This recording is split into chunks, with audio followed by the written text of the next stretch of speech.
Hi friends, welcome to போனாஸ் kitchen. இப்போ நம்ம சேப்பங்கிழங்கு வறுவல் பார்க்க போகிறோம். அதுக்கு வந்து சேப்பங்கிழங்கு ஆல்ரெடி நான் வேக வச்சு தோல் எடுத்துகிட்டு சின்ன சின்னதாக வந்து கட் பண்ணி வச்சுருக்கேன் நீளமாக. இதில் என்னென்ன மசாலா போடலான்ட்டு பார்த்துக்கலாம்.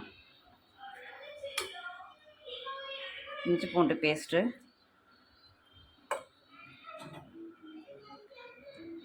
கரம் மசாலா, காஞ்ச மிளகா பொடி, உப்பு, குழம்பு மிளகா பொடி இதில் போட்டுடலாம். அப்படியே இதை அப்படியே மிக்ஸ் பண்ணி ஊற வச்சிடலாம். சேப்பங்கிழங்கு பேசியாச்சு. இது ஒரு 10 நிமிஷம் ஊறட்டும். ஊறினதுக்கப்புறம் வறுத்துடலாம். அது வரைக்கும் வெயிட் பண்ணுவோம். சேப்பங்கிழங்கு தோசைக்கல்லில் போட்டு வெந்துட்டுருக்கு. வெந்தவொடனே காட்டுறேன். ரெடியானோடனே காமிக்கிறேன். இந்த மாதிரியும் செய்யலாம், இந்த மாதிரி எண்ணெயிலையும் பொரிக்கலாம். ரெண்டு டேஸ்ட்டுமே நல்லாயிருக்கும். ரெடியானோடனே நான் உங்கள்கிட்ட காட்டுறேன்.